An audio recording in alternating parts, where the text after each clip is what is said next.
goes on. Newcomer Michael T. is getting it done at the plate and in the field. And while Lofton heals, young Andrew continues to make quite an impression. Watch out. We're bringing the high heat on the one and only Fox Saturday Baseball. Welcome to Atlanta, Georgia. Gorgeous day here in Dixie for a great matchup, the Los Angeles Dodgers and the Atlanta Braves. Hello, everybody. I'm Joe Bach, along with my partner, Tim McCarver. Hi, Tim. We get ready for a good matchup here today. And last night, the Atlanta Braves won behind Denny Nagel, a final of 4-1. They got some offense for their pitcher. Lately, the Dodgers have been getting offense for their pitching staff. They made up a lot of ground in the standings in this month. The Dodgers didn't bust out in the month of June, but they certainly have in the month of July. They have the best record in the National League, even though they have lost their last three. Best batting average, runs per game, home runs with 21. And a guy who has mirrored that collection of Dodger hitters and wins is Eric Karros individually. Look at Karros the first 2 months, only 7 home runs, 15, and he has also doubled his output in RBIs over the months of June and July. So Karros is doing what the Dodgers are doing collectively. So the Dodgers have picked it up. Meanwhile, we were here a week ago doing the Atlanta Braves and the New York Mets, and we talked about all the problems the Braves were having in their bullpen. 4 hours later, John Schuerholz makes wholesale changes, and they got 3 new guys here. Yeah, not that we had anything to do with that, right? Absolutely nothing. How many times in the month of July do you see a team with the best pitching staff in baseball make 3 changes in one day? Joe Borowski, Paul Byrd, Brad Klontz sent to Richmond. Chad Fox, Mike Cather were called up. And Kevin Millwood, only 22 years old, with his first major league start this afternoon. He's on the mound for Atlanta. He tiptoes into that good Atlanta starting rotation, takes on Pedro Estacio and the Dodgers. We're going to check in with Chip Carey and Steve Lyons on the other side of the break. They'll get you caught up on what's gone on today in baseball. Meanwhile, we'll be back in just a few moments after this from your local Fox station. You're watching Fox Saturday Baseball, Game of the Week.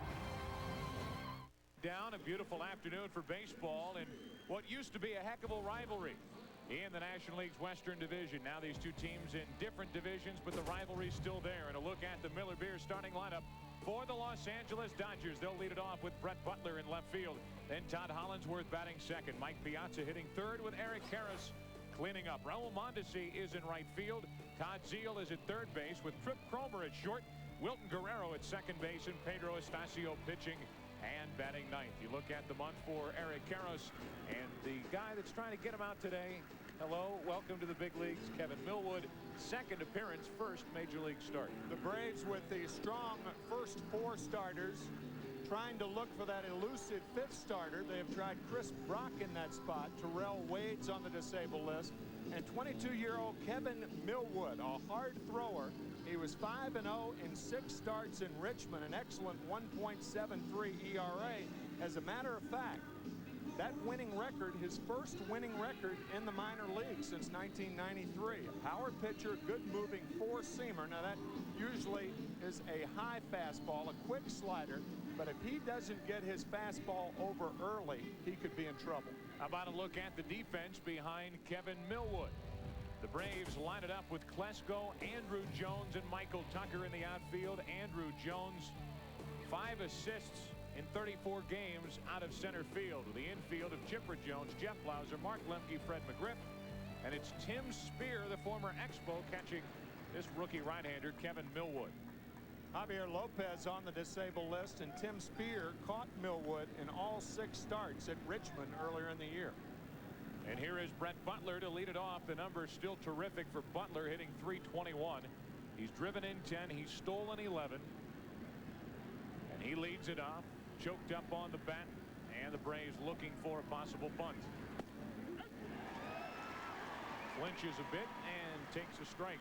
To remind you, as always, this broadcast is also available in Spanish by utilizing the SAP button on your television.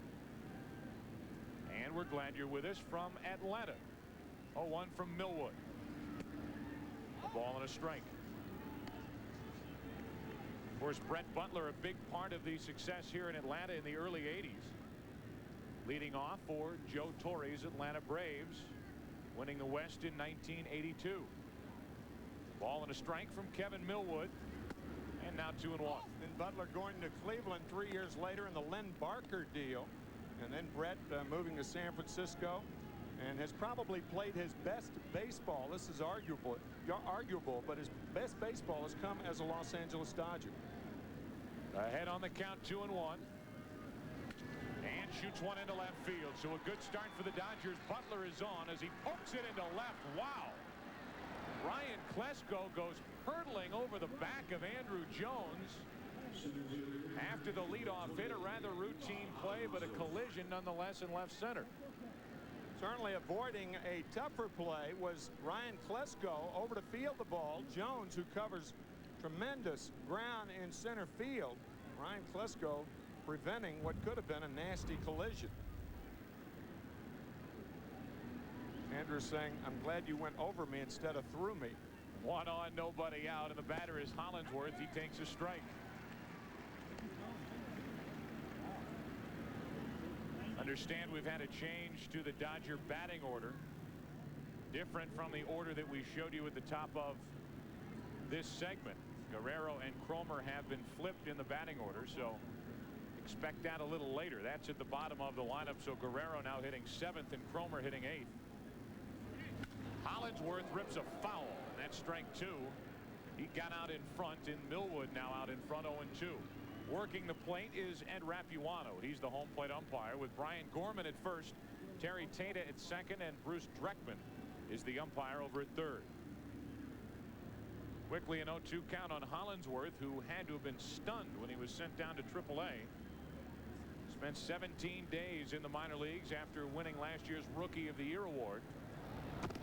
Butler gets a check as we await the 0-2 pitch to Hollingsworth. Kind of a wake-up call for Hollingsworth. I talked to Todd before the game. He said it was not that unpleasant an experience. Chance to play in front of 3,000 people a night for the Albuquerque Dukes. Get his confidence back and is swinging much better since returning to the Dodgers. Set up at 0-2. Butler runs. Throw by Spear. Perfect. Goodbye. 1 out. That's a huge play for a young pitcher like Millwood. Watch this throw by Tim Spear. An excellent jump by Butler. And the throw by Spear with what he had to contend with. An inside pitch. He's got Hollingsworth all over him. Fine tag at second base. No doubt about Butler being out. And with 1 out, nobody on, the 1-2 to Hollingsworth. Broke his bat as he jammed him. And on deck. And it stays 1-2. There's Piazza. His numbers terrific as usual, hitting .355. We'll see him in a minute.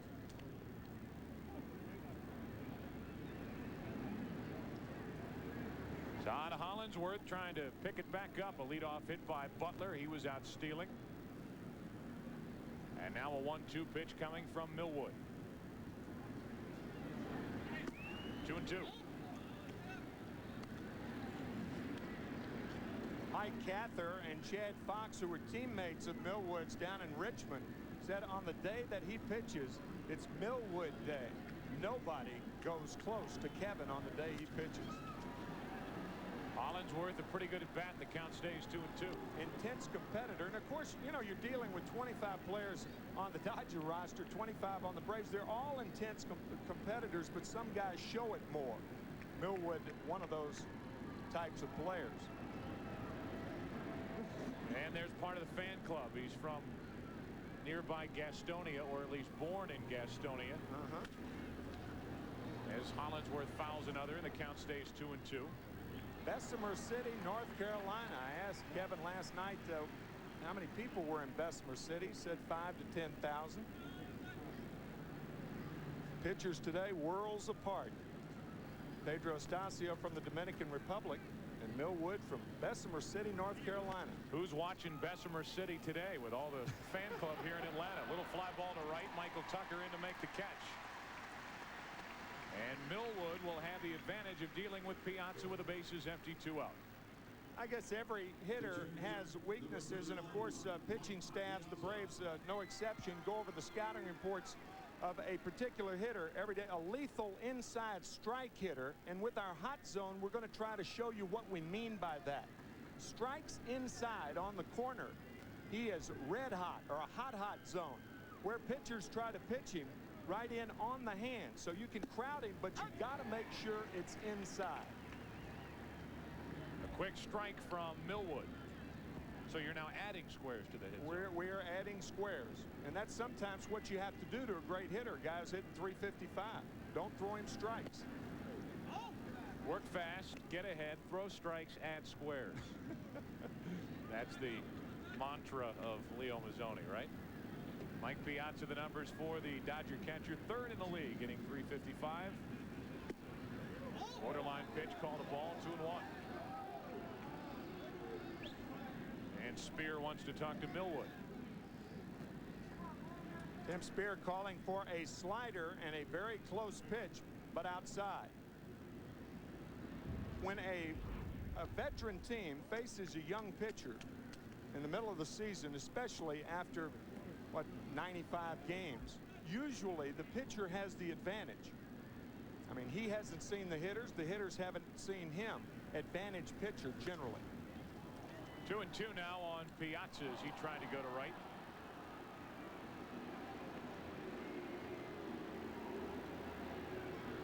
And the batting average leaders in the National League. Look at those numbers. Walker 402. Staggering. Wynn 395. Piazza 355.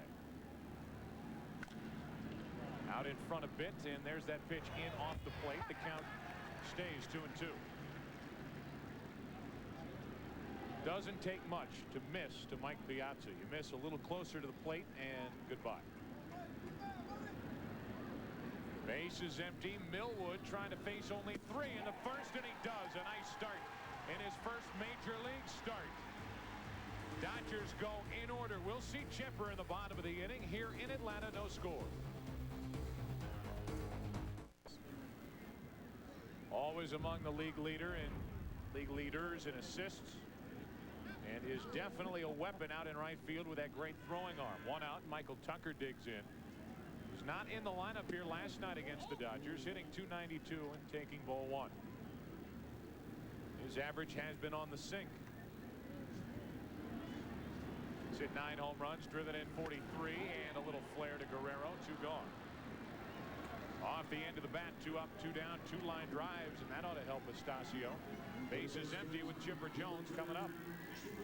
Those atom balls. We talked about Estacio and Millwood being from opposite parts of the world, and the people in Atlanta very thankful that Danny is right here and not in the Atlanta area. Hurricane Danny, a grade 1 storm, and it's moving east right now, and folks in Atlanta had an hour and 15-minute rain delay last night, but fortunately for the folks in Atlanta, it is not going to hit this area. Here is Chipper. 2 out, nobody on. Took a ball, now a strike from Estacio on his way to a perfect first inning. I just love drawing my first Hurricane. It's fun. That was exciting. Thank you. What? That was like a cinnamon roll. A ball and a strike. Chipper Jones takes a good breaking ball. 4 strike 2 from Estacio. 2 out, nobody on. Blauser lined to right. Tucker lined to second. And that barely missed. 2-2. Pedro Estacio, the numbers in the first inning. ERA of over 5. But a different story here this afternoon. Jones strikes out in a perfect 1-2-3 first inning for Estacio. Eric Karros has been hot. He'll lead it off in the second. No score. Delivers a fastball strike to Eric Karros. Eric is hit in 31 of his last 38 games. His average up to .276. And he leads this team with 22 home runs and gets a base hit to left field to start the second.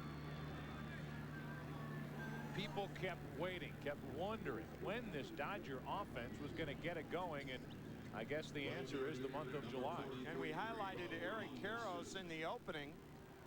Eric Karros very vocal this spring about the Dodgers and their need to get off to a good start.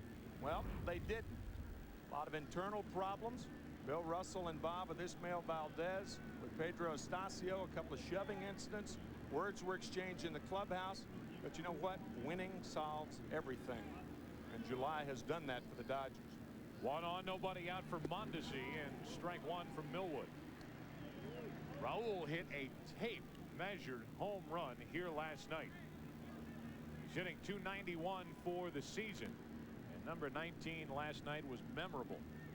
Not only for Raul, but for Denny Nagel. One of the odd things about that last night was that was a high fastball, and Mondesi, a very good low ball hitter. If he starts hitting a high pitch, this league's in trouble. Here's the 0-1 to Mondesi, strike two. You know what? I'd like to see it again. All right. Denny Nagel in the 7th inning. There's that high delivery, and it was delivered midway up seats in left field. And that was the only Dodger run here last night. A 4-1 Atlanta win. Against the Braves, not too bad. Only 3 RBIs, but that average of 476. That's trying to get out of play. And it will. Count remains 0-2.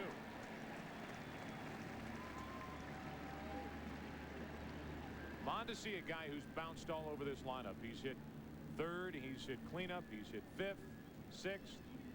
Right now, batting in the number 5 spot. A lot of talk in spring training that Mondesi was ready to handle that number 3 position in this lineup. Wanted to do it. Was there for a while, but now has been bumped down in the order. 0-2 the count as Millwood tries to get around a leadoff hit.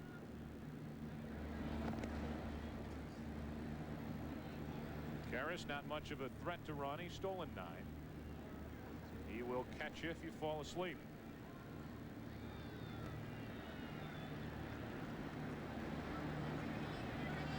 Mondesi at the plate now with Zeal on deck. Check on Karras and a 1-2 count.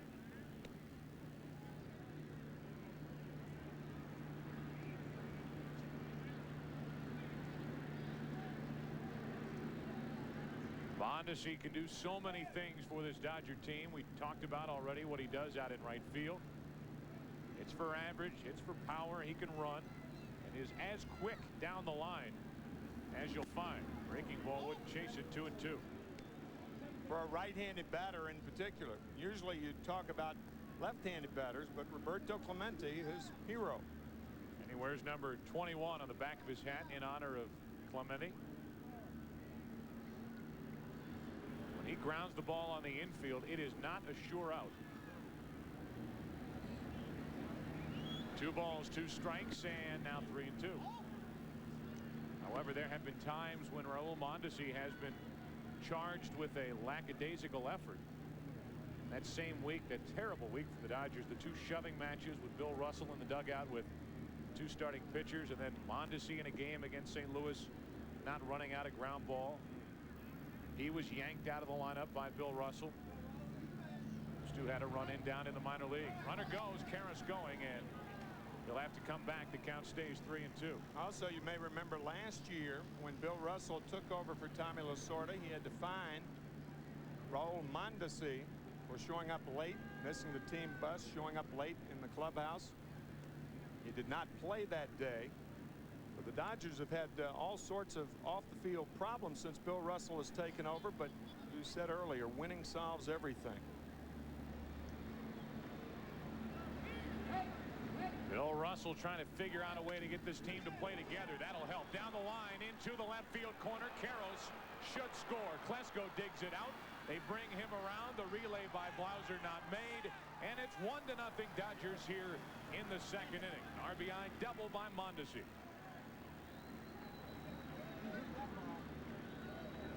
Double number 25 on the year for Raul. And Eric Karros running on the play. Scores easily. Of course, Chipper Jones is going to play off the line. Ball's hit down the line. They're the responsibility of the pitcher and the catcher to keep them from that area. Karros running hard all the way, scores easily as the Dodgers take the lead. So Bill Russell's crew out in front here in the 2nd inning, and Millwood had Mondesi set up at 0-2, ran it full. That helped the Dodgers because Karras got a head start and scores on the double. Now Zeal. Ball 1 to Todd, who has hit 20 home runs. Number 8 in the league. His average still down at 235. He's driven in 50.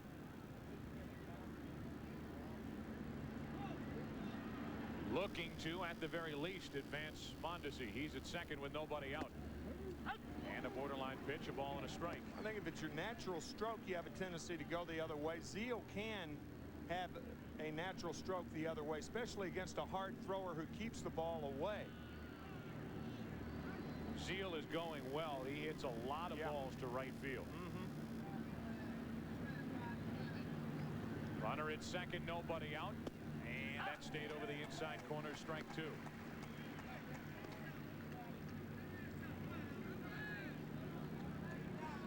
That, by the way, the first run scored against Kevin Millwood, his major league career. He pitched 2 scoreless innings against the Phillies and won that game on Monday night here at the Ted. They've taken a call Turner Field here. 1-2, and Zeal goes to the right side. McGriff with a bad hamstring is going to be close. Good play by Millwood, 1 out. But Zeal advances Mondesi to third. And McGriff had to stagger after it, bothered by a bad right hamstring, and it showed right there.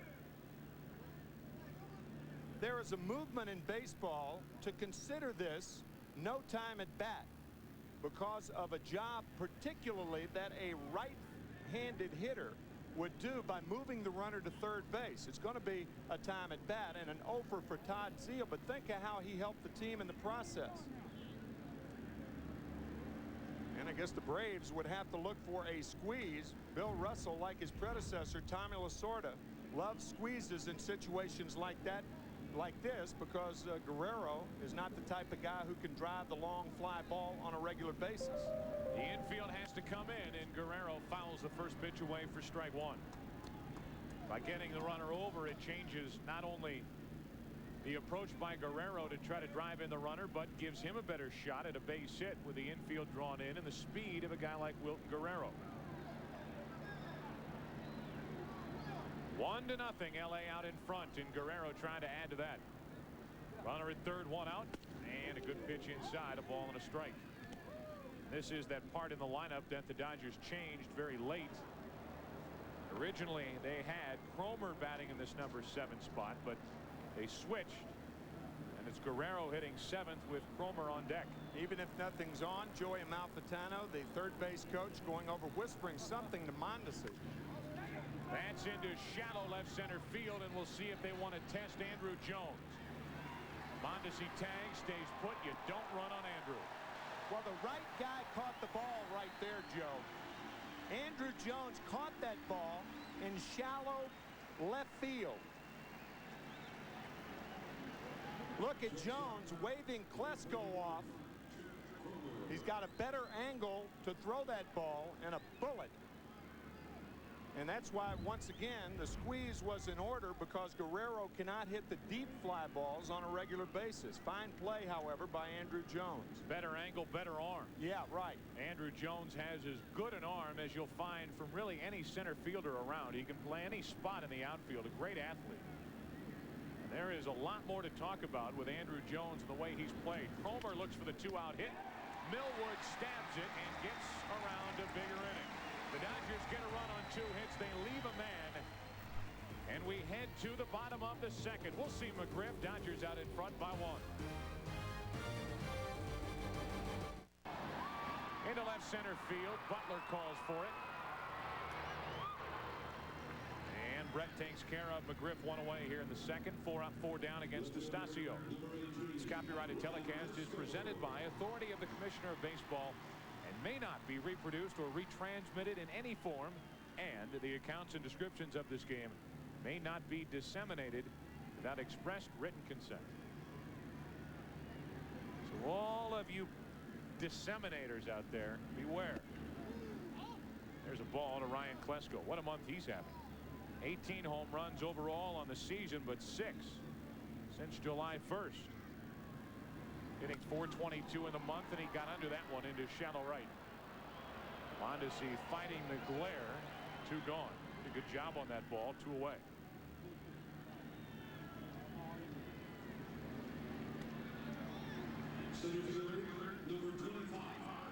Glare in the air and the hand up, now the glove up, even with the sunglasses on. You look at the combination between those sunglasses and that glove. A lot of colors, isn't it? I mean, that is style. It is indeed. Not your typical outfield sunglasses. Here's Andrew Jones. He takes a strike from Estacio. Andrew hitting .284. We've already seen what he can do in the outfield. And that fly ball hit by Guerrero. Goes bunt, takes a ball 1-1. With the injury to Kenny Lofton, it's given the Braves a real good look at just what Andrew Jones can do.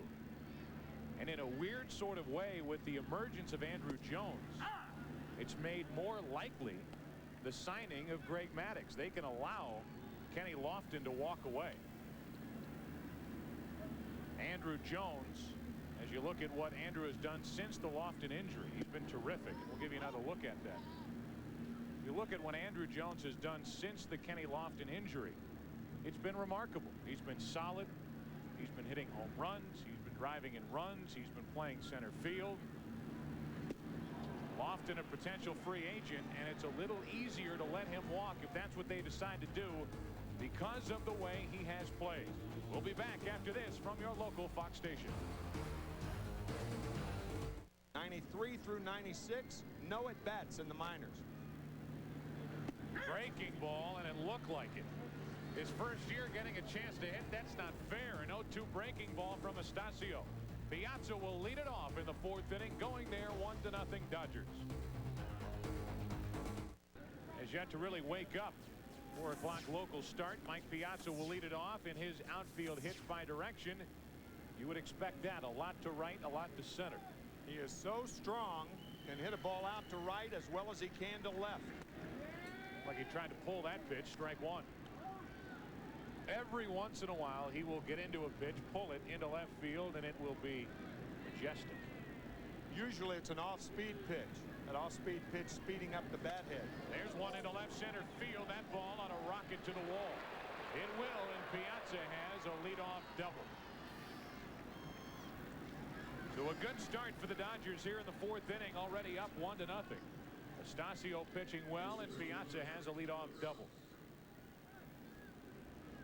I think Kevin Millwood trying to come inside. You can see Tim Spear. He left it out over the plate. And that's what we were talking about earlier in that hit zone of Mike Piazza. If you miss over the plate, he'll make you pay. It almost looks like he hits the ball flat-footed. That swing into left center field, he was just flat-footed, and with those big arms, extended the arms and drove it into left center field. Now Karros tries to drive him in, strike one. Sometimes it's best to hit when you pick the front foot up and put it back down as opposed to striding. A lot of hitters have a tendency to overstride. They take the hands with them. They spin their power. Not Mike Piazza. 0-1 the count on Karros, who singled and scored his first time. Scored the only run so far today. He chased one there, strike two. Talked about Karros talking about this Dodger team and being very open about his feelings about this team earlier on in the year. Karros said if this team doesn't win this year, it's time to break us up. There's too much money being spent. There's too much talent around here to be scuffling around the 500 mark. 1-2 on Karros. Well, like the Atlanta Braves, the foundation of the Dodgers built on pitching, and they're missing Ishmael Valdez and Ramon Martinez right now, 2 of their 5 starters, 2 of their best starters, as a matter of fact. Got to have offensive output. They have the guys, but it's been an odd offense for the last 3 or 4 years. Individually, great. Collectively, not as good as they are individually. 2 balls, 2 strikes on Karros. And the pop-up. So a big out for Millwood that will not advance the runner. Andrew Jones in to make the catch. 1 away. When you talk about individuals, that's been the charge against this Dodger team, and cultural differences. Here's what Bill Russell had to say about that. Yes, there's a lot of different cultures here, different languages, but the bottom line is they come early, they work hard, they want to go out and win just like everybody else does. And it really doesn't matter where you come from, as long as you go out there and you give it the best. That's, as a manager, that's all I could ask for any player, to give you the best that you have. And So when you struggle, things like that are going to happen. And when you win, you never hear anything about it. I think you said that earlier. Winning takes care of a lot of that. Sure does. Runner at second, one out for Mondesi. And a good pitch over the inside corner from Millwood for strike one. For better or worse, Bill Russell is a guy who has not been afraid to get in the face of a player that he doesn't think is giving 100% effort. I think it's for better, particularly in your first full year, because you can prevent a lot of problems down the road by not taking anything early. And Bill Russell has proven to be that type of guy. That misses 1-1. However, when you talk about a lot of big league athletes, you're really working with some pretty big egos. And if you get in the face of some of these players start to turn on you. I think Bill Russell's job has been made a little tougher because of the man that he replaced. Tommy Lasorda, gregarious guy, never any rules of any kind. A successful manager, but totally different from Bill Russell. Bill plays the game by the book. A terrific baseball player, known as the Dean when he was playing, and he manages the same way he played. He expects a lot out of his players. He expects a lot out of himself. I don't think that's too tall an order, and I think you neutralize some of those egos, or at least you take the risk of neutralizing them. Better to do it early than late. A 1-2 to Mondesi, struck him out on a high hard one from Millwood. And after a leadoff double, Piazza still standing at second with 2 out. He got Karras in the pop-up, and he strikes out Mondesi. We talked about that home run that Mondesi hit last night. Odd for him to hit the high pitch. The slider from Millwood over. The slider just missing. And now another slider tapped foul, and the high fastball. So 3 sliders, the high cheese gets Raul Mondesi. That's where most teams try to finish off Raul. That high, hard one. And now a high delivery to Zeal. Zeal looking for the 2-out RBI hit. He's driven in 50. A little disappointed in his RBI production, especially considering that he's hit 20 home runs. Runner at second, 2 out, and Zeal takes a strike, 1-1. By the time he comes up, there's nobody on base. You've got Piazza and Mondesi hitting in front of him. So some of his home runs have been hit with nobody on. A lot of them, as a matter of fact. Trying to drive home Piazza, who led off with a double. At second with 2 out, and that's out of play, strike 2. I'll tell you, Kevin Millwood could show you something. Yeah, and you know what we're seeing the last two out of 3 innings? We talked about the Dodgers, why they're not collectively a good run-producing team. You got a man on third and 1 out. He didn't score. You have Mike Piazza on second. Nobody out. He's still there with 2 outs. Zeal set up at a ball and 2 strikes. 2-2. Making productive outs, as you look at Wilton Guerrero on deck, but making productive outs go a long way toward a run-producing offense. 2 balls, 2 strikes on Zeal. And a borderline pitch didn't chase, 3-2. But with first base open and 2 out and Guerrero on deck, Millwood definitely does not have to groove one for Zeal. Batting in that 6th spot. That gets back to when you talk about protection in the batting order. What will he give Zeal?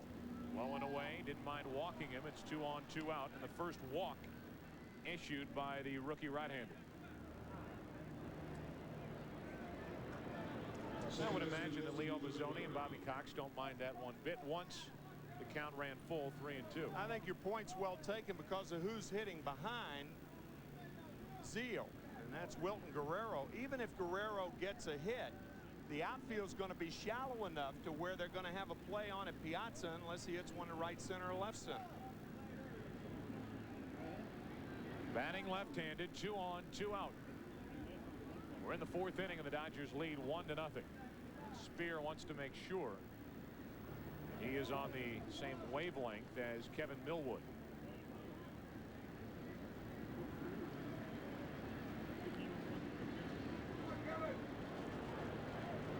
And I would imagine of all the things that Leo Mazzoni goes through during a season, this has to be one of the most enjoyable. It's a lot of work getting a rookie through his first big league start, but sometimes he can just sit back and admire, like everybody else, the work of Greg Maddux. What's he going to do with Maddux? 2 on, 2 out, and a ground ball base hit to right. Will we have a play at the plate?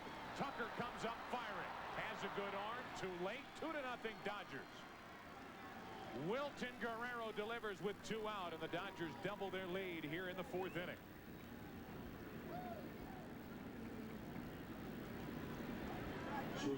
Guerrero finds a hole on the right side. Michael Tucker, you'll notice how he makes that shovel play. He picks the ball up with the glove hand, of course, and brings the glove to the right shoulder.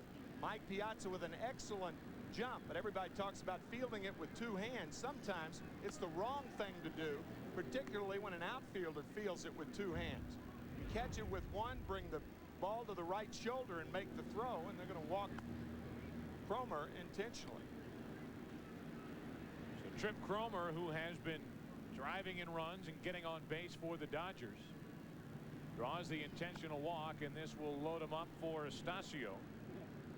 Will be looking for his first RBI of the season. The leadoff double by Piazza, not wasted.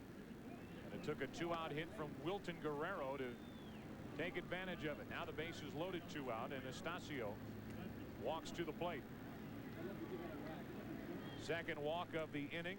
First intentional walk for Millwood. And here is Estacio.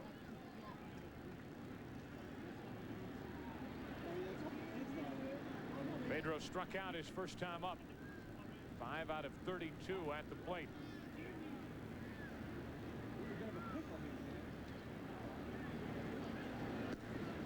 Ball 1. Crowd awful quiet here at Turner Field this afternoon. Zeal the runner at third. He drew a walk. Wilton Guerrero the big hit, and the intentional walk to Cromer. Bill Russell and the Dodgers looking for more, and Estacio is helped out as Millwood falls behind 2-0. And Estacio's got to be taking right here. You're going to put a lot of pressure on a 22-year-old right-hander in his first major league start. Maybe this isn't so much fun for Leo Mazzoni. 2-0 pitch. 3-0.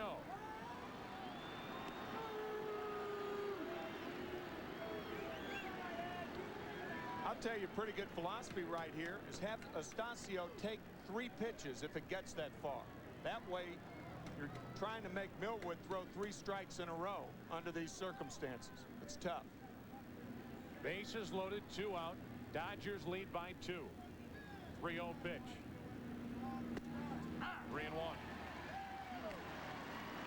I don't think there's any doubt taking on 3-0 and taking on 3-1. Last RBI in August of '96 against the Marlins. 3-1 from Millwood. 3-2. 3 out, 2 in, and a full count.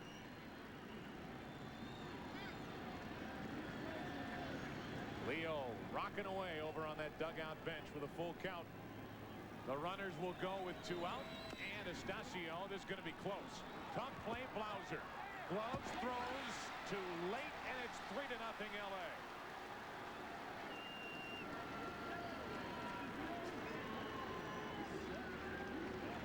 Not much more that Blauser could do with it, and it's an infield RBI hit for Estacio. Once this gets by Chipper Jones at third base, Blauser has to field the ball. As a matter of fact, Jones had no play at it. Estacio running well is safe easily at first base. Luck of the draw right there. As you said, Joe, nothing Blauser could do with that ball.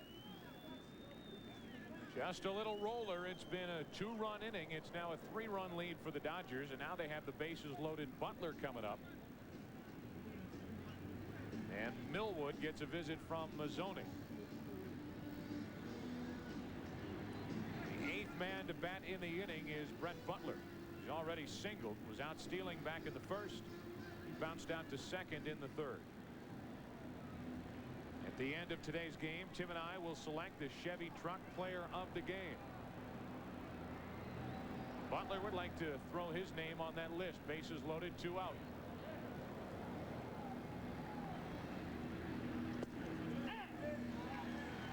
strike for Millwood. Brett Butler does not mind taking a strike, does not mind taking 2 strikes.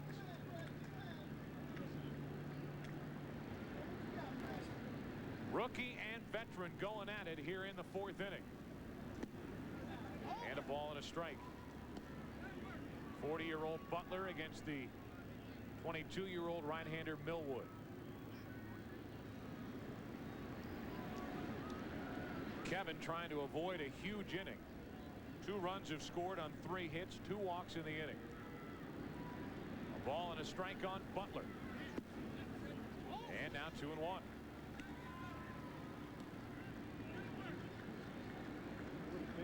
The bases are loaded with Guerrero, Cromer, Anastasio, and Butler in his career is hit 1 slam and is hitting just under 300 with the bases loaded. And here's where Bill Russell and the Dodgers want that knockout blow on this rookie right-hander. It's 3-0 LA before the Braves have their first hit. Ground ball to the right side. Lemke keeps it on the infield and did not get it. The Braves dugout is hot. Bobby Cox will argue it's 4-0 Los Angeles on an infield hit by Butler. It is a very, very close play and a fine play by Mark Lemke. But Butler's still a fast runner. I couldn't tell from that angle. A great play by Lemke. It does take some time getting up, a lot to do, and the best angle right here. He was safe. He was safe. The proper call made by Brian Gorman, and Bobby Cox has just been ejected. Well, Butler was safe and Bobby Cox is out of this ball game. But it appeared that Brett did beat the play. Bobby, a legitimate argument. That's how close the play was. But Brian Gorman has ejected Cox here in the 4th inning. A couple of 2-out infield RBI hits, and the crowd responds to Bobby Cox.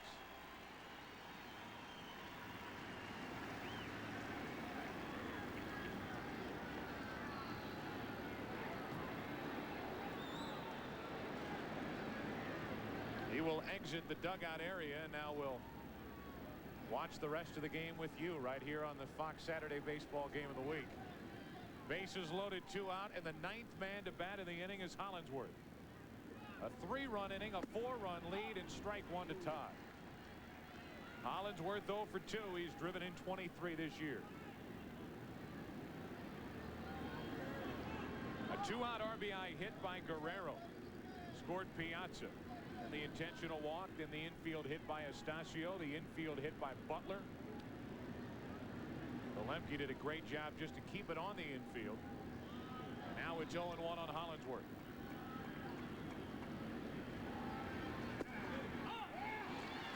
Quickly an 0-2 count on last year's Rookie of the Year.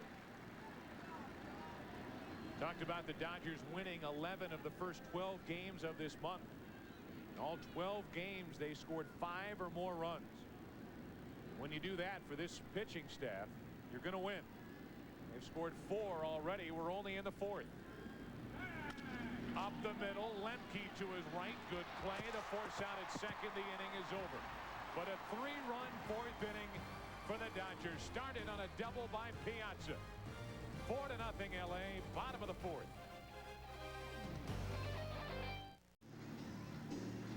We get into the bottom of the 4th inning. You know, a lot has been made of the cultural diversity of this Dodger ball club, and a lot of that rests in the starting rotation. And Dave Wallace, the pitching coach, has to deal with that, trying to communicate to his pitchers. Here's something that he said between innings to his starter today, Pedro Estacio. Yeah, not when you're behind. You try to go in there. Try to go in there when you're behind. You make a mistake on the plate because you don't want to go deeper in the count. ¿Comprende? Entonces, bola afuera es sencillo nada más. If you make a mistake outside, it's a base hit the other way. This ball in here. Oh, boy. Hey, good curveball. Sometimes Dave Wallace has to be Mike Wallace in the dugout. He's got to come up with. Well, he's got Spanish in. Yeah. He needs to work on Korean for Chan-Ho Park. And of course, Japanese for Hideo Nomo. Then all the different dialects. I mean, you have to be more than just a pitching coach. Pedro Astacio back to work, thinking to himself, what the heck did he just say to me? 1 ball, 1 strike. Actually, that pitch called outside, 2-0.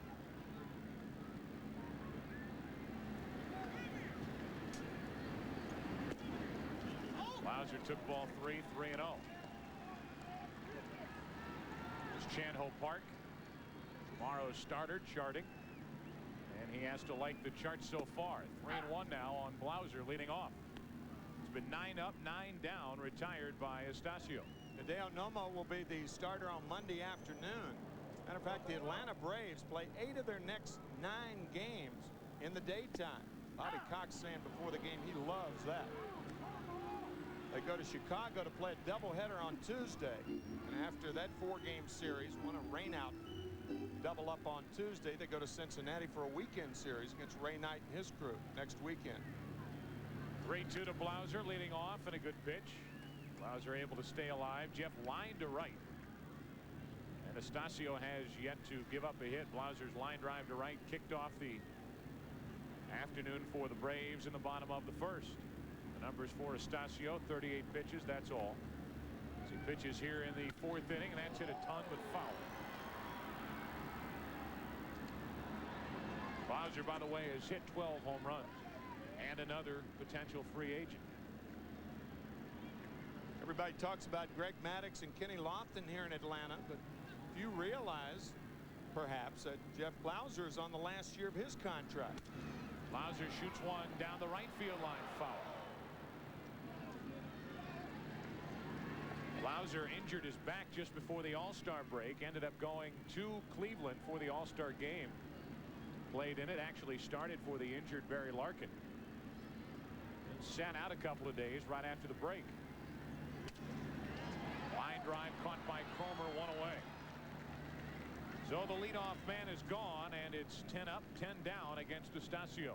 Next week on the Fox Saturday Baseball Game of the Week, don't miss the AL Western Division leading Mariners as they battle the Red Hot Yankees. Plus other regional action. Coverage begins at 12:30 Eastern, 11:30 Central, or 3:30 Eastern, 12:30 Pacific, within the zone, followed by all the action. Remember to check your local listings for the game and time in your area. 1 out, and here's Tucker. He missed that by plenty. Strike 1.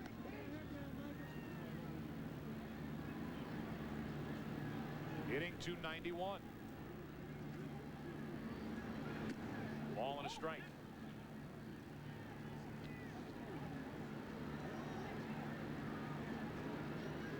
Astacio trying to keep the bases clear ahead of Chipper Jones, who waits on deck. Guerrero to his left. Great play. 2 gone. 2 out. Nobody on with Chipper Jones coming up. How about a Miller time game break? Here's Chip in Hollywood.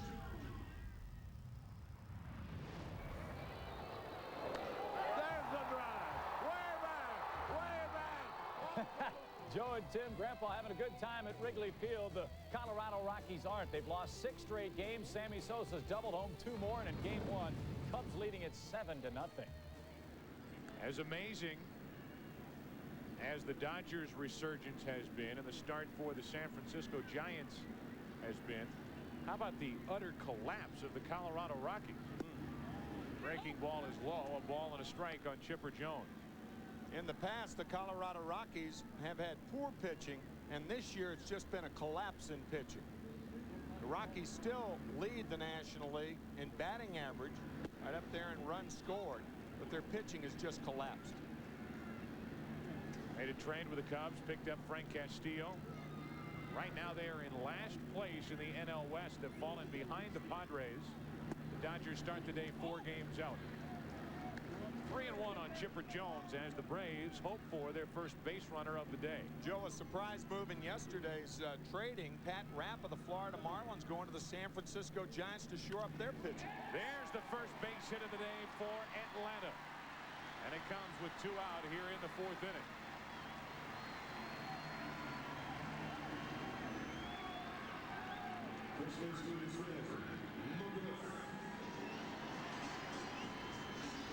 That'll bring in Fred McGriff. McGriff with that bad right hamstring last night went deep. Off Dennis Reyes into dead center field, just over the wall. A 1-0 pitch made the score 4-1. That was the 12th home run of the year for McGriff, and it ended 4-1. That's out of play. Strike 1 on Big Fred. Minute you mentioned Pat Rapp, Chipper Jones gets one to break up the perfect game by Estacio. It is interesting, though, that Rapp would head back to the Giants, started his professional career with San Francisco, and now he's back with the Giants, and that's going to help them. 1 on, 2 out, and a pitch up and in. 1 ball, 1 strike on Fred McGriff as you look at the hit zone for the longtime slugger. Been nursing that left hamstring pull all year. Ball down and out over the plate, likes to extend those arms. 1 on, 2 out, and that miss low and away.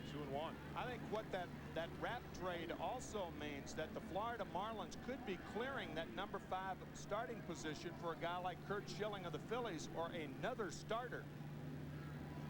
Dissatisfied with the work that Rapp has been doing, look for the Marlins to add somebody in the next 2 weeks. Trading deadline July 31st. Here's the 2-1 to McGriff. That's up the middle. That's a base hit. Back-to-back hits. And it's 2 on, 2 out here in the 4th.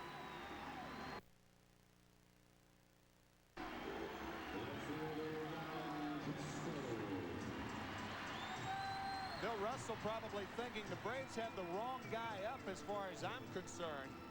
Fred McGriff on that ball down and out over the plate. Hits one back through the middle. And now the hottest hitter for the Braves is up at a very opportunistic time for Atlanta. We talked at the start about Klesko and his month of July 6 home runs. He's driven in 17. And he's hitting .422. Dave Wallace and the rest of the Dodger dugout sweating through this inning as Estacio has worked his way into trouble. A 2-out hit by Jones, a 2-out hit by McGriff. Here's Klesko.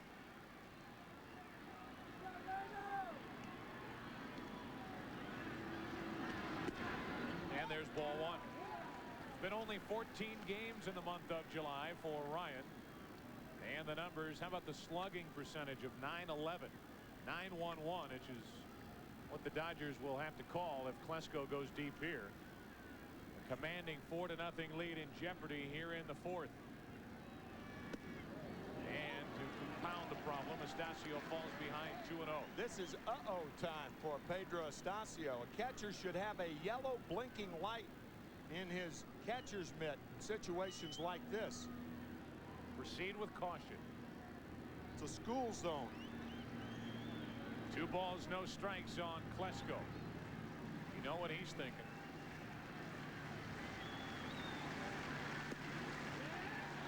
Three and 0.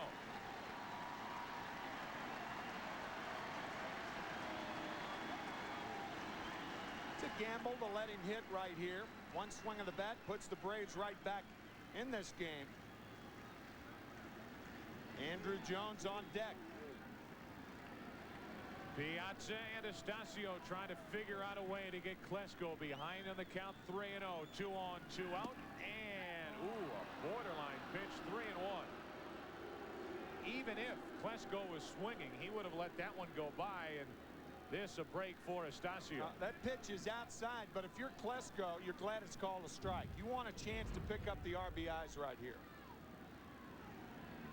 2 on, 2 out, and Estacio steps off.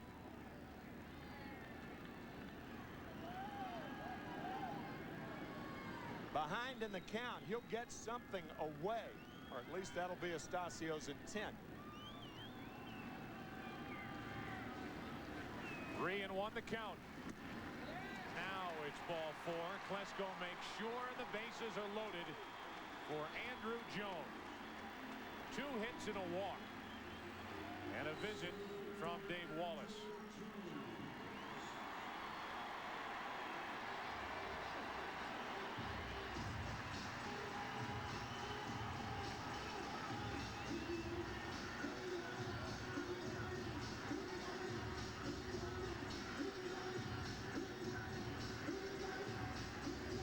Dave Wallace calling on all the Spanish he knows to try to help Estacio through this 4th inning.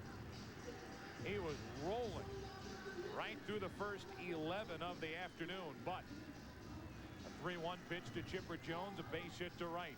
Pitch to McGriff and a base hit up the middle. Now a walk to Klesko, and the batter will be Andrew Jones.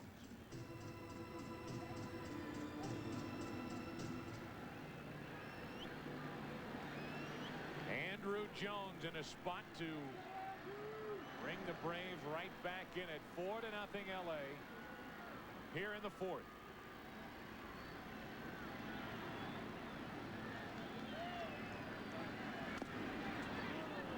Strike 1. Chipper Jones is on at 3rd with McGriff at 2nd, and then the walk to Klesko follows.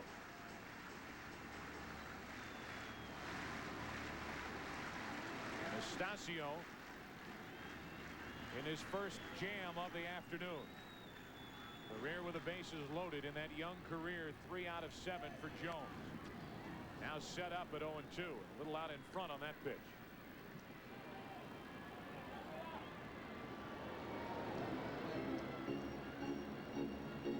Estacio's loaded the bases, but he's made 2 very good pitches to Andrew Jones, who has driven in 41.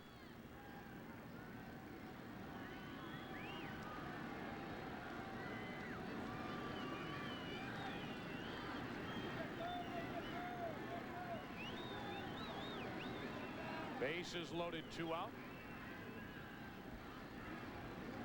And the 0-2 to Andrew Jones with Chase.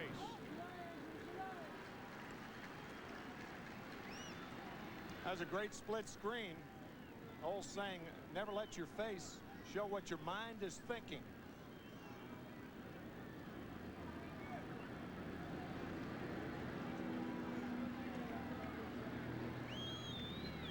Bases loaded, 2 out, and a breaking ball just stayed inside to Andrew Jones, 2-2.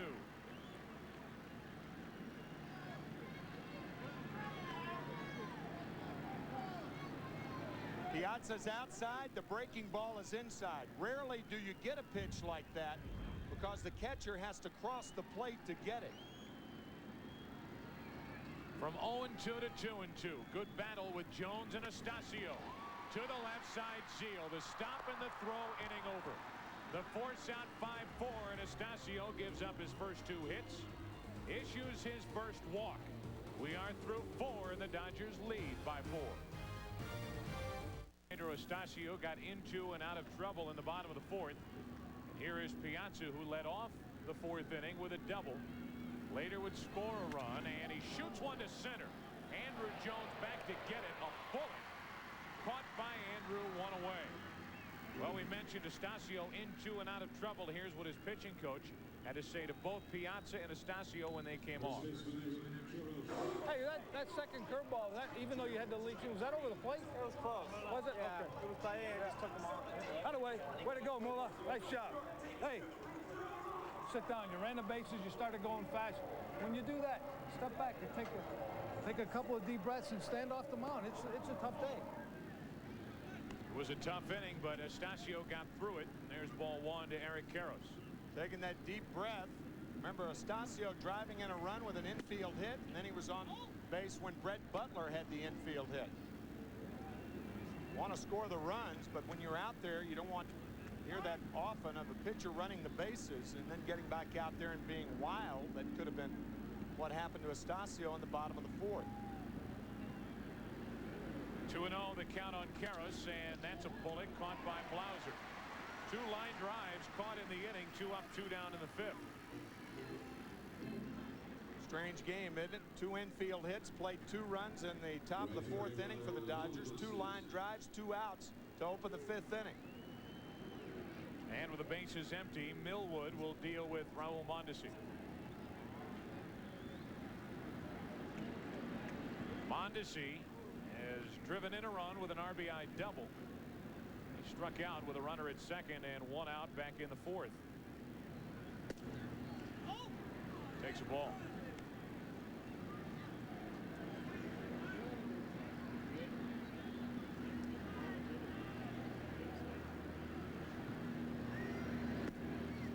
Another ball, 2-0. Millwood is due up 3rd in the 5th inning for Atlanta. And because of that, action starts for the Braves out in their bullpen. Cather, the right-hander, and Alan Embry, the left-hander, getting ready. Into left field. Klesko back on the move, inning over. Line drive to center by Piazza, out. Line drive to short by Karros, out. Line drive to left by Mondesi, out. Millwood living right halfway through it, 4-0 LA.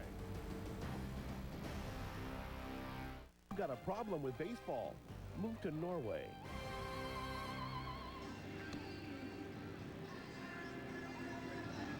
Welcome back to Turner Field into the bottom of the 5th inning. The Dodgers out in front 4-0, and as becoming custom, John Schuerholz stops by to visit with us. John, good to see you. Thanks for the invitation. You are always extended an invitation. I know you've got a lot on your mind, a lot going on. The last time we were here, a week ago Saturday, right after the game, boom, 3 guys up, 3 guys down. You've been busy. Well, the one soft spot we had in our club was the middle relief pitching. Our starters have been great. Mark Wohlers has been outstanding.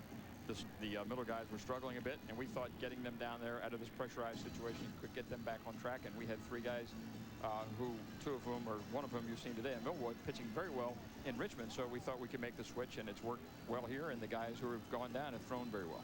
John, with the possible exception of the Los Angeles Dodgers, every team in the National League a soft spot in their middle relief.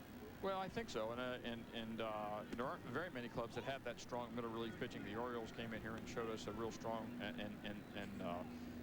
bullpen with some depth, but not many clubs have that, as we know. So, but our guys who went down have thrown the ball very well. So actually, I expect that they could be back anytime in the near future. 1 ball, 1 strike here in the bottom of the 5th inning, with the bottom 3rd of the lineup coming up. Lemke first up, and that's out of play for strike 2. Relief was a problem for you guys last year in the World Series in the postseason. McMichael had a rough go, and then he ends up in New York, and the bench was a problem for you guys last year. I would imagine 2 areas you're still looking to improve. 2 of the trades we made this year, 3 of the trades actually, when we traded McMichael for Paul Byrd, based on the reports we had on Paul Byrd, we thought Paul could step into that role. We got Alan Embry from Cleveland in our big deal with them, we thought, to help in the middle relief pitching, and he's done a fine job. And we got Keith Lockhart from the Kansas City Royals to try to strengthen our bench. And with the acquisition of Michael Tucker, we have either Tucker or Andrew Jones, when Kenny Lofton was healthy, on the bench. So we had better depth on our bench and better middle relief pitching. 1 out, nobody on as Lemke struck out. Now Spear took a ball up and away. Joe had an interesting point earlier, saying that with the injury to Lofton, with the fans here, you having a better chance to see Andrew Jones. I know you can't answer everything right now. Spear hits a rising line drive into left field, caught by Butler. 2 up, 2 down. Well hit by the backup catcher here in Atlanta, Tim Spear. But does the very fact that you've seen Andrew Jones, does that lessen the chance, or is it too early to tell that you might sign Lofton since Jones has done so well in center?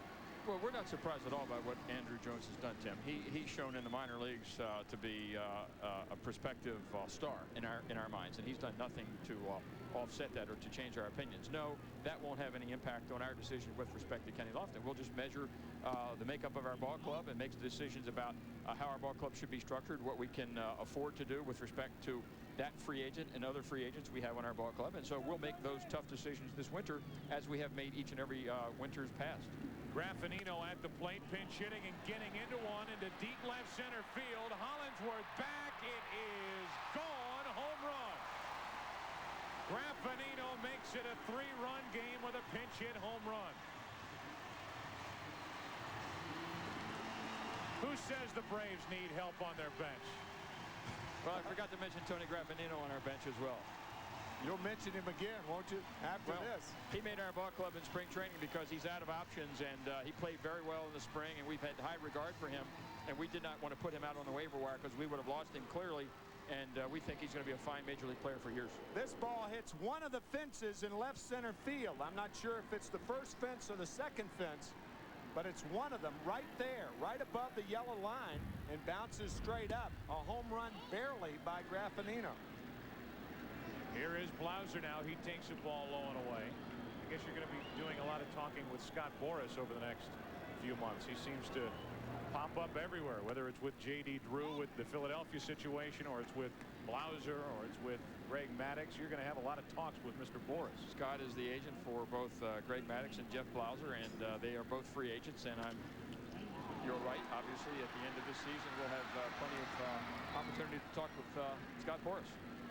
We had the opportunity to talk to John Sherholtz. It was quick, but it was fun. Thanks for stopping by. My pleasure, John. Okay, guys. Braves get a pinch hit home run from Graffinino after 5. They trail by 3. We played 5 innings here in Atlanta. The Dodgers out in front 4-1, and the Braves go to their second pitcher of the afternoon. One of the others called up last Saturday. It's McCarver. Mike, originally in the Texas Rangers organization, signed by the Braves as a free agent in 1996.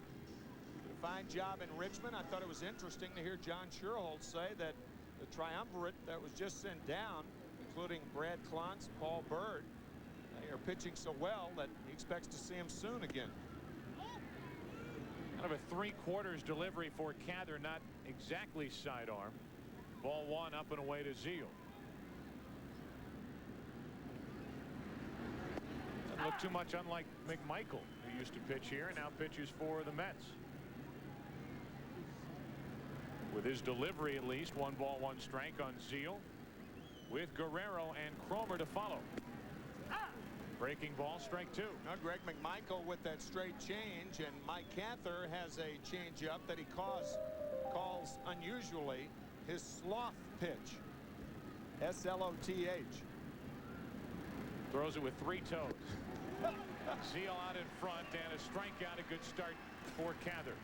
Well, a guy who feels with 5 fingers is Wilton Guerrero. That play that he made against Mark Lemke earlier, he made that with a glove, and here he is fashioning a milk carton into a glove. He said he hadn't done this when he was a child. He grew up desperately poor down in the Dominican Republic. That is a milk carton that a lot of the youngsters use down there instead of baseball gloves. So now he's making the minimum, $155,000 a year. Brought his mother to Los Angeles, and he is in high cotton right now, and it's really good to see a guy like that. Can you imagine using a milk carton as a glove? I mean, think about that. The frightening part is that the finger kind of comes through and is in the area where you would field the ball. Yep. The inside of the glove. That's exactly right. Got it right here in my hand, as a matter of fact. He said his hands are too big right now, and he almost came out of the milk carton. A ball and 2 strikes on Guerrero. Manny Mota telling us before the game that a lot of youngsters in the Dominican Republic, of course, this is where he came out of the, where are we, guys? Center field? That's where we came out of our milk carton right there. He said, my hands are too big right now. But a lot of the youngsters in the Dominican Republic, they don't have the money to buy gloves, so they have to fashion gloves out of cardboard and milk cartons. And it was fascinating to see Wilton go through the art of making a glove out of a milk carton. Another foul off the bat of Guerrero. Of course, Wilton was caught being awful creative with another piece of his equipment earlier in the year. This is quite true. a handyman, that Guerrero. This is also true. Old Corky, as Mike Piazza called him. He got caught June 1st in St. Louis. So he is surgeon-like. Can make a glove out of a milk carton and a bat out of a bottle of wine. He was suspended 8 games. There's Manny Mota, his tutor, one of his tutors in the big leagues. Into left field for Klesko. Comes in, backs up, 2 out. Wilton suspended for 8 games because of that corking incident. You know, they might in future episodes of In the Zone teach you how to make a glove out of a carton of milk. Saturdays, don't miss In the Zone, the baseball show. For the Fox generation, watch the Cyber Zone segment. Your chance to live out your baseball fantasy with your favorite player. Catch In the Zone Saturdays, 1/2 hour before game time on Fox. Trip Cromer. Roy Bunyan Cromer, affectionately known as Trip, hitting .328. What a start to his Dodger career. Former Cardinal farmhand and a guy who I had a chance to see a lot. The Cardinals really liked him. Very good defensively. Obviously, a guy who stands at the plate isn't a real imposing figure, but I'll tell you what, he has some pop in his back. 2 home runs this past week in 1 game in Florida. Maybe it's Paul Bunyan Cromer. Bottom of the 6th inning. 4-1 Dodgers. Think these guys aren't dialed into this game? Chan Ho Park with part of a styrofoam cup, and you missed your chance. They had a sign all made up, good coloring, and they pulled it down just a little too quickly. What was going on over on that dugout? I have no idea, but those types of things happen when you have a 3-run lead and you're 11-4 in July. Pitchers. What else can you say? Very unusual pitchers. Left-hander mixed in there. Yep. Breaking ball from Astacio for a strike to Michael Tucker. Tucker, Chipper Jones, Fred McGriff. Braves down by 3 here in the 6th inning. Astacio really working well. Did slip up in the 4th inning with 2 hits and a walk, got around it, and then a 2-out pinch hit home run by Graffinino. And as we get deeper in the game, the ERA has been dropping for Astacio. So you made the point earlier, he's past the toughest part, at least historically, for Astacio, that bad 1st inning ERA.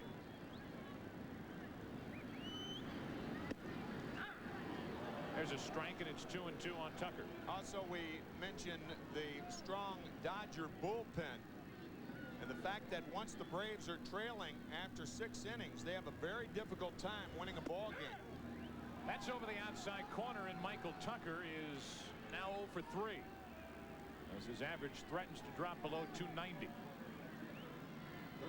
Don't forget that next week on the Fox Saturday Baseball Game of the Week, it's the AL Western Division leading Mariners battling the red-hot Yankees, plus other regional action. Coverage begins at 12:30 Eastern, 11:30 Central, or 3:30 Eastern, 12:30 Pacific, within the zone, followed by all the action. Check your local listings for the game and time in your area. Ball 1 to Chipper Jones. 6 strikeouts now for Astacio. 2-0 on Chipper. Further that point about the Braves, when the Braves are trailing after 6 innings, they have won 1 out of 20 games this year. They won in 19. That's with this good bullpen of the Dodgers. That could go up. 1 in 19 when trailing after 6. So this is a key inning for Atlanta. That's surprising. It is really surprising. And it's tough today with that Dodger bullpen, as Tim mentioned. Taking on 3-0, down by 3 runs. It's now 3-1. Dodger bullpen as good as there is. And top to bottom, this Dodger pitching staff as good as there is. Into center field, back is Hollingsworth. Jones got it off the end of the bat, 2 out. So Chipper 1 out of 3, and with the bases empty, the batter will be McGriff.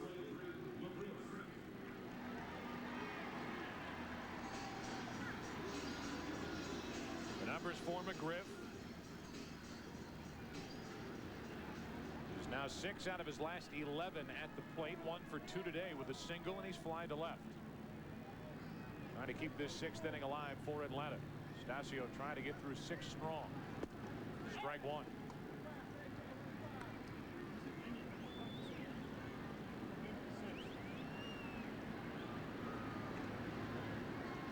Base is empty with 2 out, and a breaking ball stayed outside. A ball and a strike. Outfield playing McGriff actually to hit it the other way. Right field line is wide open. 2-1.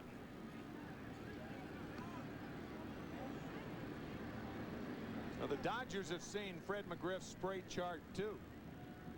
Pitch him away, and they're playing him around toward left. Out in front there, 2 balls, 2 strikes.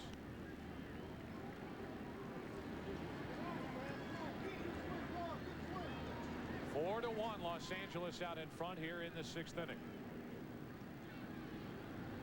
And McGriff at the plate with a 2-2 count. Do it again.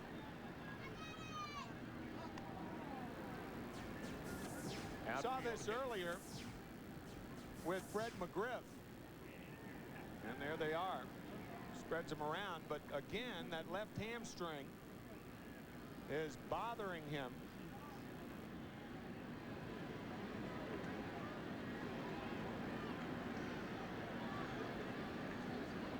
And the 2-2 from Estacio misses down and in, full count.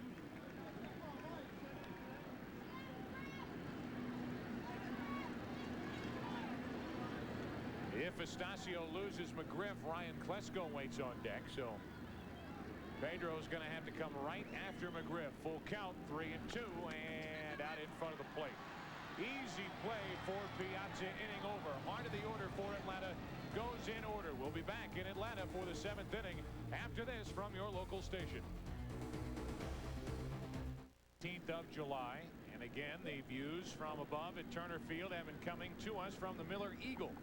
Miller Eagle is the first airplane designed to provide aerial shots like these on sports television. So thanks to the Miller Brewing Company, as Estacio, who's been terrific on the mound, tries his luck at the plate.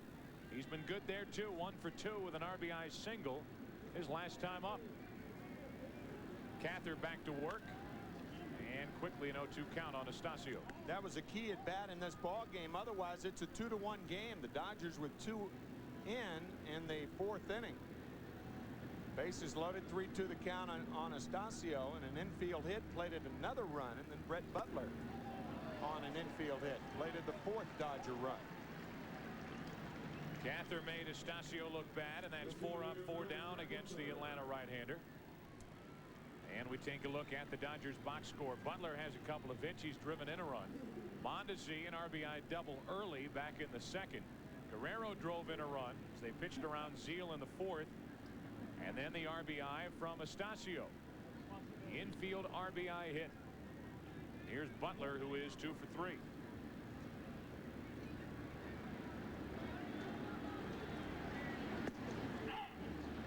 Strike 1 on Butler. It's Manny Mota. Something with some sort of piece of technology. 1 ball, 1 strike. Baseball in the 90s.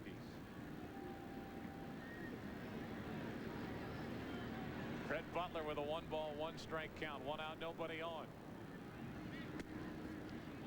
2-1. Hey, a lot happened in that 3-run 4th inning. Had Guerrero not gone to second base on the throw by Michael Tucker, you don't walk Trip Cromer to allow Estacio and Butler to get the infield hits to get 2 more runs. A lot of times you talk about hitting the cutoff man. There's Wilton Guerrero talking about hitting the cutoff man, keeping a guy at a base. Sometimes when you don't execute properly, you pay for it later in all sorts of strange ways. Cather falls behind Butler, 3-1. And the Braves definitely paid, as the Dodgers had a 3-run 4-hit inning in the 4th. Hollinsworth next. He's 0 for 3. Butler looking for his 3rd hit. Shows bunt, takes ball 4. A 1-out walk. Let's go for a Miller time game break. Back to Hollywood and Chip Carey. All right, Joe and Tim, thank you very much. The Baltimore Orioles certainly have been looking for a spark of late, and maybe they've got it. Chris Hoyles had to take over in the game today at Baltimore for Lenny Webster. He was hurt, and he responds with a 2-run homer. And Baltimore routs the White Sox 8-3. They're trying to hang on in the East. Thank you, Chip. Baltimore activated Chris Hoyles 3 weeks ahead of schedule, out with a bad knee. Had surgery on the knee. He comes back and hits a home run today, and stepped in for Lenny Webster. Look at the AL East. Yankees missed a chance last night to gain a game on the Orioles. Yankees 4 games out, and then it falls off after that with Toronto, Detroit, and Boston. 1 on, 1 out here in the 7th inning for the Dodgers. Hollingsworth at the plate. And strike 1.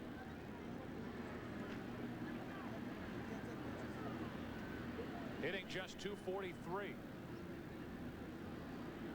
Driven in 23 and only 3 home runs.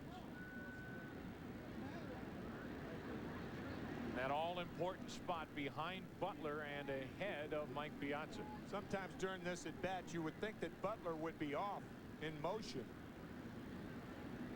Cather, boy, had him leaning and frozen a bit, but Butler back without a tag. There are very few pitchers that have a good move to first base when they throw sidearm like Cather does. Because often you throw to first like you do home. So even though he had Butler leaning, the throw was way late at first base. But look for Butler to run sometimes during this at bat. Another check on Brett, who has been caught stealing today. He is 11 out of 18 in the stolen base department here in 1997.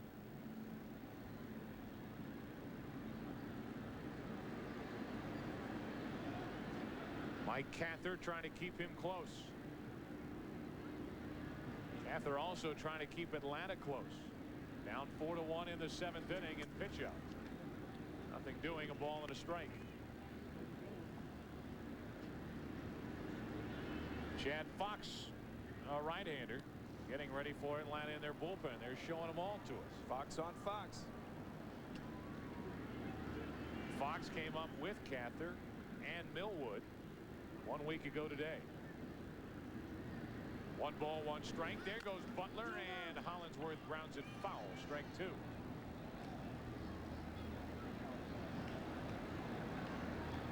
So Butler was on the move, but he'll have to retreat, and Hollingsworth in the hole 1 and 2. Todd is flied to right, flied to left, and bounced into a force out.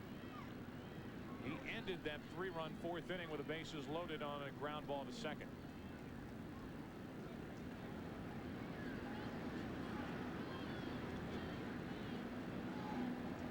Dodgers trying to split the first 2 games of this series, a 4-game series.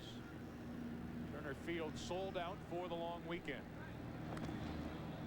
This is game number 10 of a 12-game homestand for Atlanta. They come into today's game with the best record in baseball at 62-34.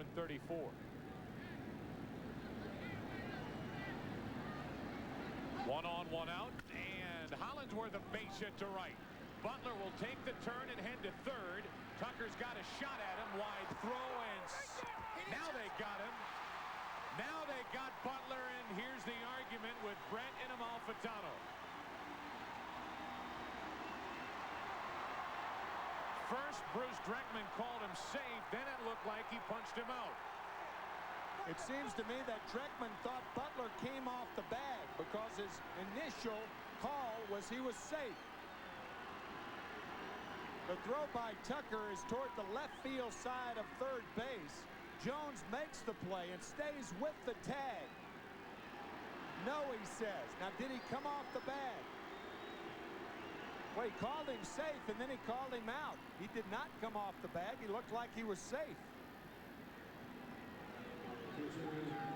Because his initial call should stick. Did Jones tag him on the right elbow? If that were the case, why did he call him safe? Nope, he tagged him, but he called him safe initially, and now he calls him out.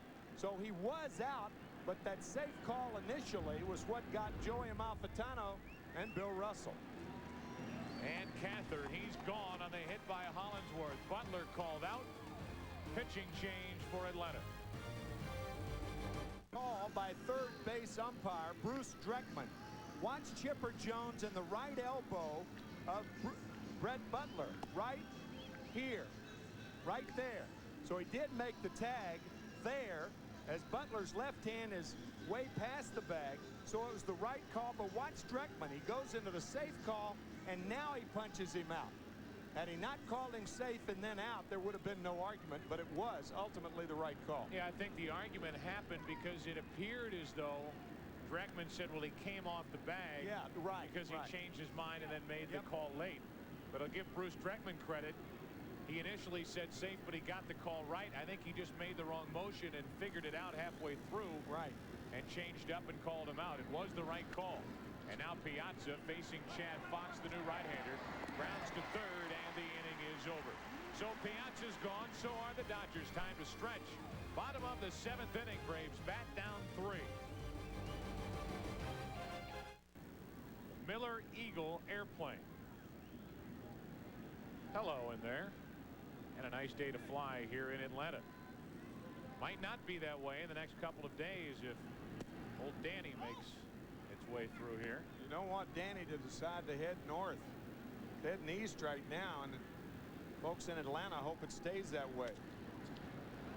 Fox back to work as Karros fouls one out of play off to the right. 1 ball, 1 strike, and we're underway in the 8th inning. Dodgers bat. They lead 4-1.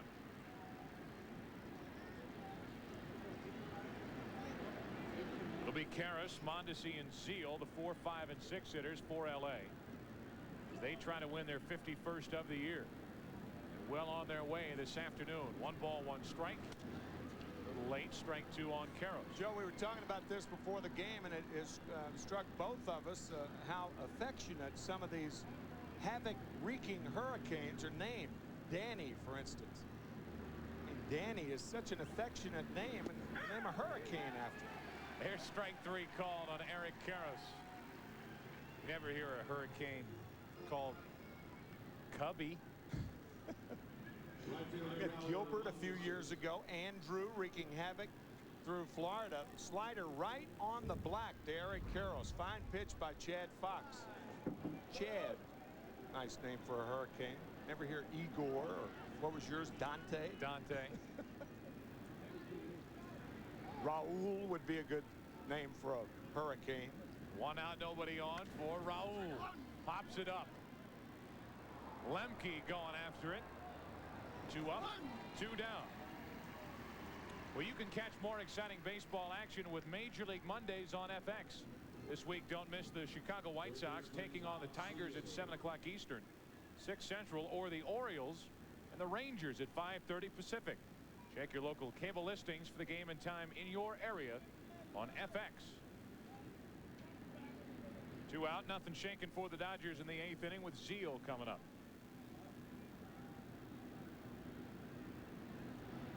Zeal is 0 for 2 with a walk and a run scored. He looks at ball 1.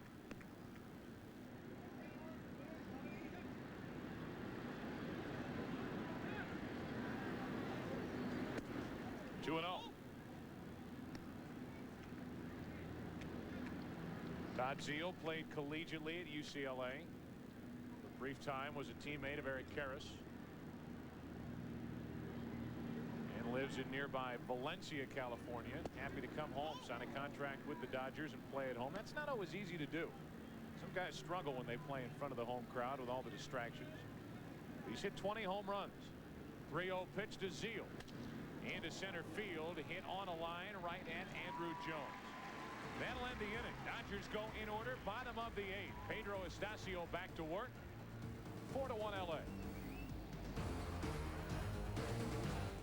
Against the modern day game of baseball by some of the old time fans than what you see listed on this graphic. They just don't play the game like they used to. Pitchers just aren't asked to go as deep into the game like they used to. And look at those numbers. Major League complete games per 100 games pitched, 67 per 100 pitched, down to 16.3 in the 90s. A drop of 400% in the last 5 decades. That was good timing. Yes, sir. Greg Maddux is a guy who will pick up the complete games, and Pedro Estacio, Tim, today has been terrific. He really has, and working on his 3rd complete game of the year. Tim Spear leads it off with a pinch hitter to follow. And right down the middle from Estacio, and it bears mentioning again. Estacio has retired the first 2 hitters of every innings every inning pitched. Here's Lockhart. He will be next. Bat for Chad Fox. 0-1 to Spear. Good breaking ball from Pedro. Strike 2. It is a theory that some people hold that baseball has not caught up with the mentality of bullpens being used in the 90s, and that's why, as John Sherholtz said earlier, there are soft spots on many pitching staffs in the middle relief. And it's happened rather suddenly over the last 7 years. Really, the 90s, it's exploded onto the scene that pitchers are going 6 or 7 innings. This thing about quality starts that still doesn't make sense to me. Spear grounds to third, picked up by Zeal. Long throw, 1 away, and the leadoff man is gone yet again. It seems to me that if a pitcher gives up 3 earned runs per 6 innings, that's not a quality start. That's on average of a guy who works 9 innings, and if he completes a game, he gives up 4.5 runs. That makes no sense to me. Maybe 2 earned runs per 7 innings, but not 3 per 6 innings. Well, Astacio has been rolling right through this one. In fact, as Bill Russell makes the visit to the mound, Astacio has retired 8 in a row. But with Lockhart coming up, Russell wants to talk to Astacio, and he's going to make a pitching change and bring in the left-hander. I think he's taking advantage of pitching to Lockhart by bringing the left-hander in. I would assume Scott Radinsky will come in for one batter and maybe bring the right-hander in for Blauser. Perfect timing with that graphic. Complete games. They just don't pitch like they used to. Right. I think Pedro wanted to stay in there. He salutes his fans. He goes 7 1/3, allows a run on 3 hits, struck out 6. It's about as good as you want out of Pedro Astacio, handing it over to this very good Dodger bullpen. Scott Radinsky leads the Dodgers in appearances with 47. This is 47. But it was a good move by Bill Russell, because by bringing in Scott Radinsky, you make Jim Beecham, who is the acting manager for Bobby Cox, use Keith Lockhart, his best pinch hitter, because he was announced, and now Mike Mordecai will pinch hit for Lockhart. Mordecai bats against Radinsky, who fired strike 1. 1 out, nobody on, and that's strike 2.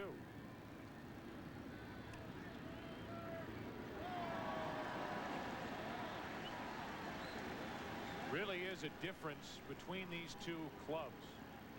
I think if one of the Atlanta starters were working as Astacio is working here in the 8th inning, I'm not so sure that Bobby Cox and the Braves go right to their bullpen in the 8th inning. Yeah, that's a very good point. The bullpen for the Dodgers just so strong and so balanced with the 2 left-handers out there. You can afford to do it, and they do not want this one to get away. 1 and 2 on Mordecai. Well, talk about strength and balance. That's what the Atlanta Braves starters have too, and that would be even more of a reason for Bobby Cox to allow one of his starters to stay in the game. Mordecai pinch hitting, strikes out looking, so 2 out, nothing shaking in the 8th. Back for a Miller time game break, and Chip in Hollywood. All right, Joe and Tim, thank you very much. Let's head out to Oakland, where the Minnesota Twins and the Oakland Athletics are battling at the Oakland Alameda Coliseum. Tie game at 3 until Roberto Kelly singles to right. That scores a run, and the Twins now take a 4-3 lead in the 7th inning. Thank you, Chip. And the first pitch to Blauser, blown right past him by Radinsky. Jeff today is 0 for 3, hitting .335, came in number 6 in the league. Started the day hitting .339. That's fouled, and that's strike 2. And this Atlanta offense, which came in number 2 in the National League, hitting .284 as a team, they have been shut down today, and Astacio the big reason why. Trying to win his first game ever. That's in 5 years. He is 0-9 and 0 for 5 years against Atlanta. 2 out, nobody on, and 1 and 2 on Blauser. 93 miles per hour from Radinsky. Hard throwing left-hander. Battled Hodgkin's disease a couple of years back while with the Chicago White Sox. Braves have been shut down today. 1 ball, 2 strikes. Just missed inside. 2 and 2. Blauser is lined to right, lined to short. Then hit one back up the middle that Estacio knocked down and threw to first for the out. So 0 for 3, but he has not been fooled at the plate. Into center field, a 2-out hit.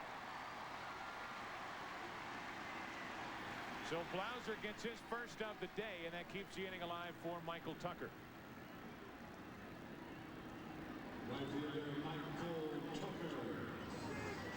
One of the reasons why Radinsky was brought in when he came in for Estacio here in the 8th inning, not only to get rid of Lockhart, but in case he stumbled and gave up a hit, which he has, he now gets to face a left-hander, Michael Tucker. And if Tucker were to get on, it would be an interesting choice as to how he would pitch to Chipper Jones, because Chipper Jones, by far a better left-handed hitter than right-handed hitter. And he's on deck. Should Tucker get on, Chipper would represent the tying run. Against teams 500 and under, the Braves are 42 and 14, but a 500 club against teams over 500. And that's the case here with the Dodgers. Strike one on Tucker.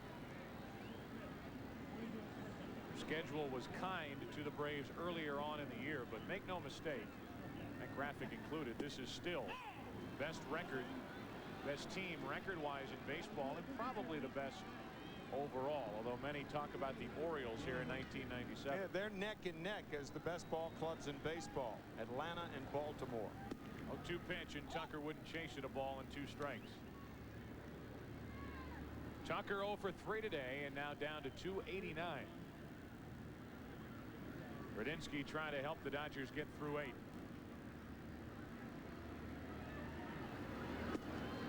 Blew it right past him. Inning over. Tucker is 0 for 4, and Radinsky does his job out of the bullpen for LA. Through 8, 4-1 Dodgers.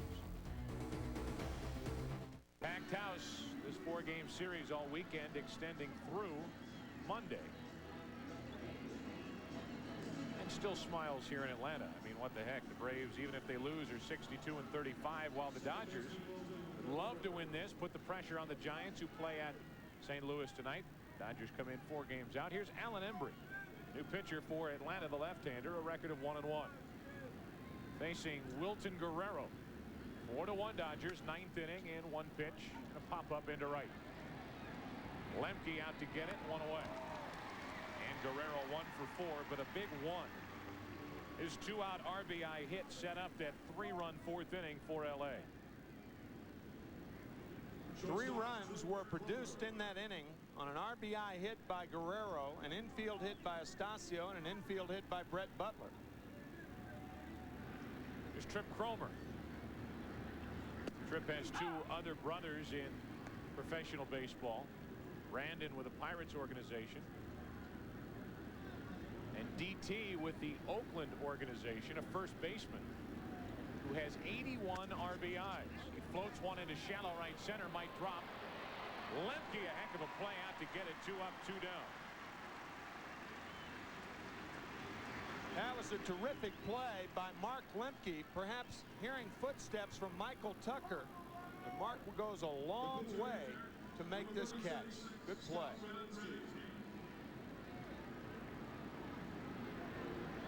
Really the only one that could get there. Right. And Lemke put it away. Now with 2 out, nobody on, Radinsky will bat.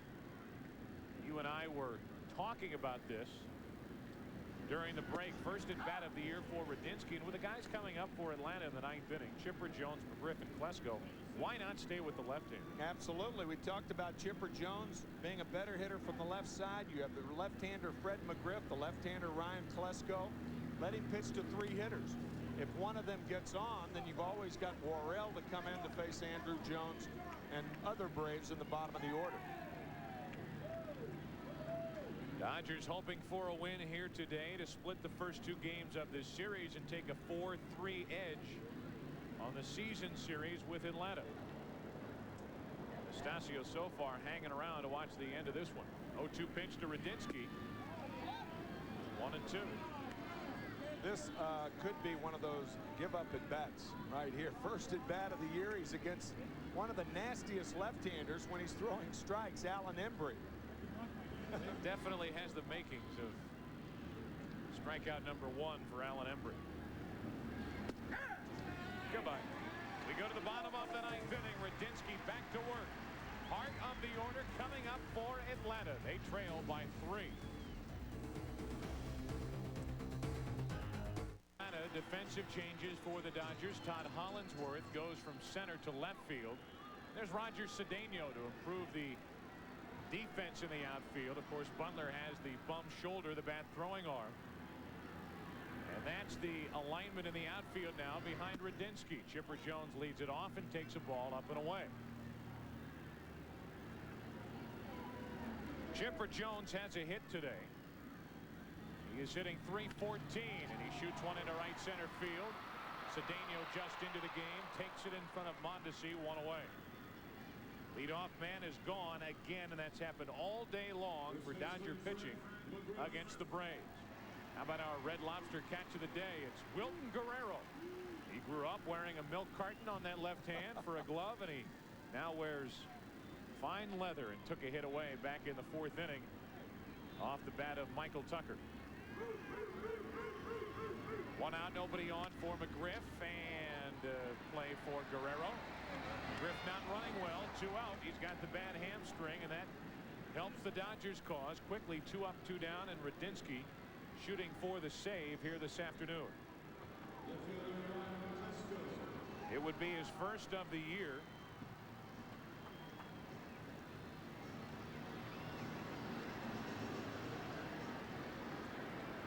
And his first since May 6th of 1996 at Pittsburgh, which was his only save of last year. 2 out, nobody on for Ryan Klesko. Radinsky trying to save it for Estacio. Strike 1. Senior coordinating producer, Major League Baseball on Fox, and the producer of today's game, John Filippelli. Today's game directed by Bill Webb. Studio senior coordinating producer is Scott Ackerson. Directed by Bob Levy. Senior producer of Fox Sports is Bill Brown, and the executive producers of Fox Sports, David Hill and Ed Gorin. Big swing and a miss, and the Braves down to their final strike.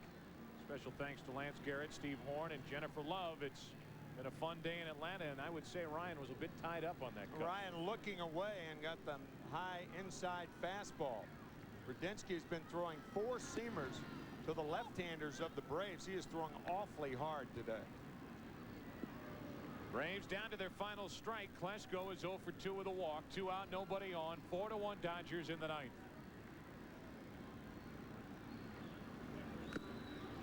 In and out of the glove of Piazza, and Klesko and the Braves live to see another pitch.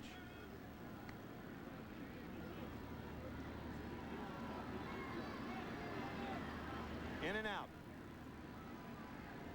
Do it again. 1 and 2 from Radinsky.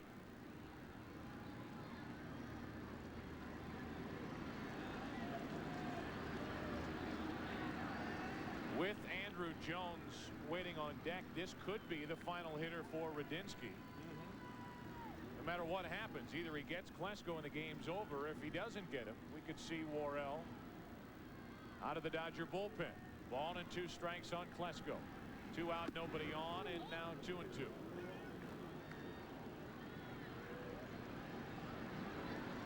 Another big day for Dodger pitching, which came in number 3 in the league behind Atlanta and St. Louis.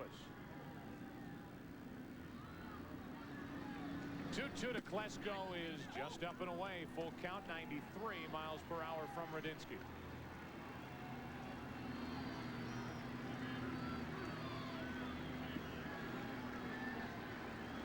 Four to 1, the Dodgers lead it. Radinsky relieved in the 8th, gave up a hit, got around it. 3-2 to Klesko. Will do it again. I know this sounds strange, but with a 3-run lead in the 9th inning, you try to present young pitchers with learning tools, and in a situation like this, what you tell them is a walk is as bad as a home run, and that steers the ball into the strike zone. Naturally, you don't want to lay it in there. Klesko strikes out to end the afternoon. A 1-2-3 9th inning for Radinsky. And he did 2-hour, 36-minute game here in Atlanta, dominated by pitching, dominated by Astacio and Radinsky. And our Chevy Truck player of the game is Pedro Astacio, his first career win against Atlanta, now 1-9. He was terrific. 7 1/3 innings, a run on 3 hits, struck out 6. The guys in the studio will be at you on the other side of this break. Chip and Steve, then we'll come back for a final thought here in Atlanta. Scores and highlights coming up. There's your final from Turner Field. Dodgers win it 4-1. Their 51st win of the year. So long for just a while.